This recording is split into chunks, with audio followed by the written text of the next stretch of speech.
नमस्कार, आप देख रहे हैं आज तक। आपके साथ मैं हूं अंजना ओम कश्यप। कुल मिलाकर माल बोले तो सिगरेट ये पढ़ा के आई है दीपिका पादुकोण। एनसीबी को बड़ी खबर के साथ हम बुलेटिन की शुरुआत कर रहे हैं। सिगरेट को, पतली सिगरेट को हैश और सिगरेट को माल कहते हैं हम।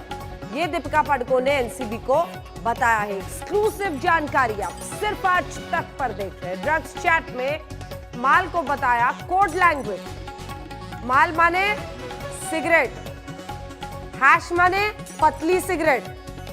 ये सिखाकर दीपिका पादुकोण समझा बुझाकर एनसीबी को आ गई है।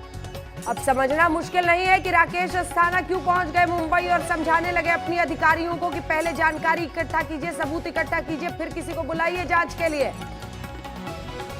क्योंकि जिस लीगल काउंसलिंग के साथ दीपिका पादुकोण आई थी, उन्हें पता था कि चैट के अलावा कुछ है नहीं एनसीबी के पास। ऐसे में उस चैट को अगर धत्ता बता दिया, कोड लैंग्वेज समझा दिया, तो फिर वो अपने आप को बचा सकती है। सोचिए, ड्रग्स के लिए अगर आप ऐसे कोड लैंग्वेज का इस्तेमाल कर रहे हैं जो कि लीगल है। सिगरेट लीगल है, लेकिन आप उसकी जगह एक इल्लीगल शब्द का इस्तेमाल करते हैं। जिस हैश की इजाजत नहीं है देश में इस्तेमाल की, जो गैर कानूनी है, वो आप लिखते हैं सिगरेट के लिए। ये अपने आप में अटपटा है, लेकिन अटपटा लगे ना लगे, मामला तो अब यहां तक गया कि एनसीबी अब करेगी क्या। अगर कोई कह दे कि कोड लैंग्वेज है और इस लैंग्वेज की वजह से हम कोड लैंग्वेज में कह रहे थे माल माने सिगरेट, हैश माने पतली सिगरेट।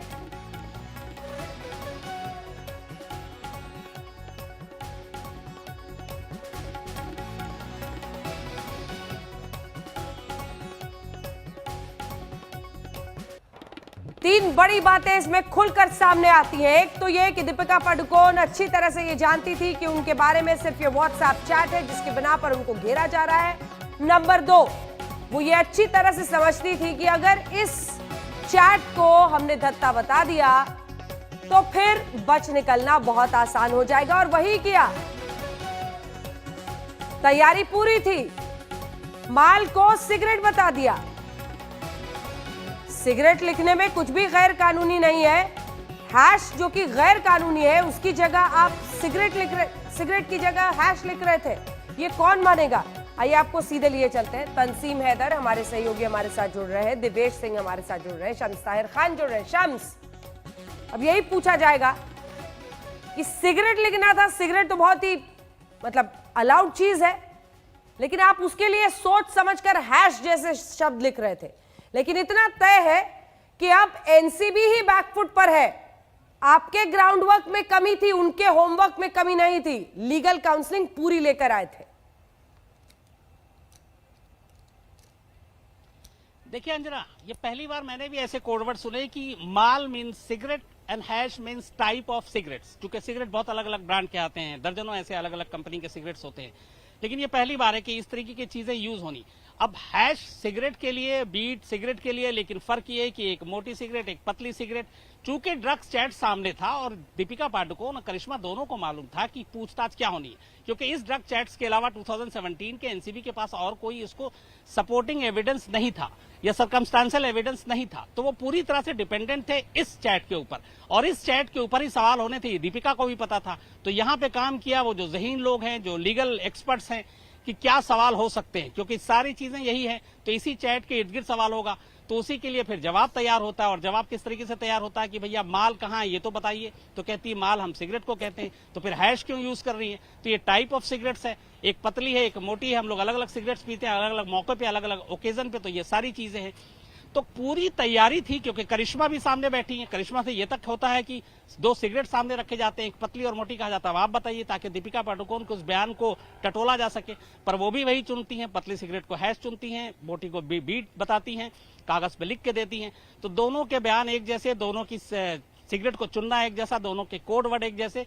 इससे एनसीबी को पूरा तौर पे एक तरह से यकीन हो गया कि इन दोनों को बाकायदा पढ़ा लिखा कर पूरी तरह से ट्रेन करके होमवर्क अच्छे से कराकर इनको भेजा गया था और वही सवालों के जवाब दे रही थी। एनसीबी का जो आपने कहा बैकफुट पे, तो ड्रग चैट के अलावा चूंकि कुछ है नहीं, आपके पास सपोर्टिंग एविडेंस और है नहीं, एक ही सूरत में हो सकती है। लेकिन यहां मैं फिर यह कहूंगा कि ये मतलब नहीं है कि दीपिका बच गई।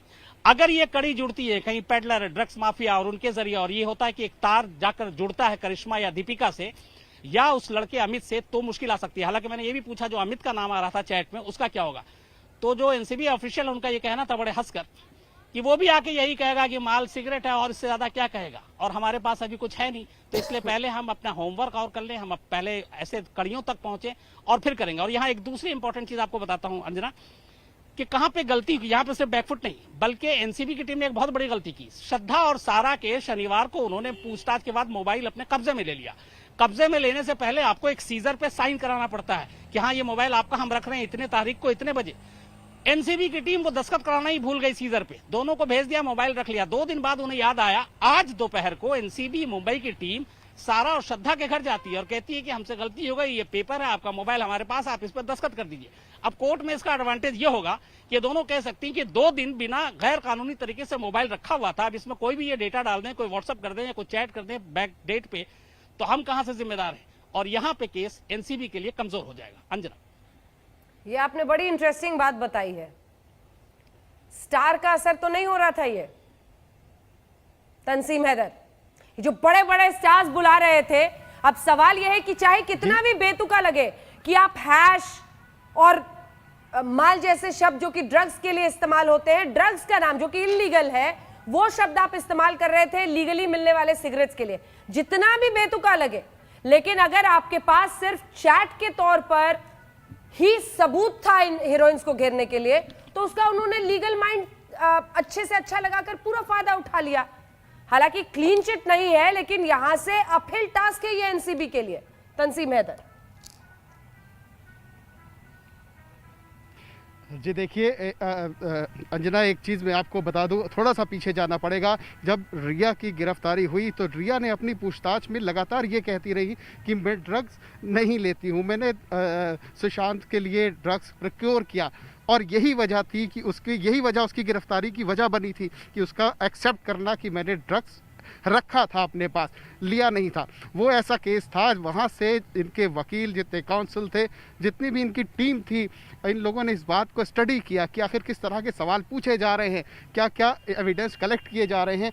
इस तरह से इन्होंने, और इनको मालूम था कि इनके कब संबंध किया जाएगा, इनको कब बुलाया जाएगा, इन्होंने पूरे माइंडसेट से पूरी तैयारी करके कि जो रिया के साथ हो गया, क्योंकि प्रोक्योरमेंट अपने आप में एक बड़ा एविडेंस है, और एक्सेप्ट कर लेना कि मैंने प्रोक्योर किया ड्रग्स को। और अगर वहाँ पे रिया ये कह देती जांच एजेंसी के सामने कि मैंने ड्रग्स अपने लिए लिया और मैं रिहेबिलिटेशन जाना चाहती हूँ, तो वो अपनी गिरफ्तारी से बाकायदा बच सकती थी। इसका कानूनन उनको ये छूट मिलती, लेकिन उनको इस बात का इल्म नहीं था। यही वजह थी कि उन्होंने एक्सेप्ट किया कि उन्होंने प्रोक्योर किया ड्रग्स, और उनको जेल जाना पड़ा, और फिलहाल वो जेल में। लेकिन इस बार इन लोगों ने ये गलती नहीं की। इन सितारों ने ये बात साफ की और ये बात स्टडी की कि आखिर क्या क्या सवाल आने वाले हैं, क्या क्या चैट्स पे डिस्कशन होने वाले हैं, और क्या हमें बोलना है जिससे कि ये बात साबित ना हो। जाहिर है कि माल और जो भी ये ड्रग्स मंगाए जाते हैं, ये कोड वर्ड में ही बात होती है, और ये जो टीम है एनसीबी की, वो भी जानती है कि ये कोड वर्ड्स में ही बातचीत होती है। ये खुलेआम कोई नहीं कहता कि मुझे वीड चाहिए या मुझे कोई एमडीएमए चाहिए। धन्यवाद आप सभी का हमारे साथ जुड़ने के लिए। माल मने सिगरेट, आप बने रहिए हमारे साथ, शम्स बने रहिए, तंसीम हैदर तमाम हमारे सहयोगी बने हुए हैं। अब नमस्कार, मैं हूं अंजना ओम कश्यप। हमें उम्मीद है ये वीडियो आपको पसंद आया होगा। लेटेस्ट खबरों के लिए यूं ही देखते रहिए आज तक, और इस वीडियो के पसंद आने पर लाइक, शेयर एंड सब्सक्राइब करना ना भूलें।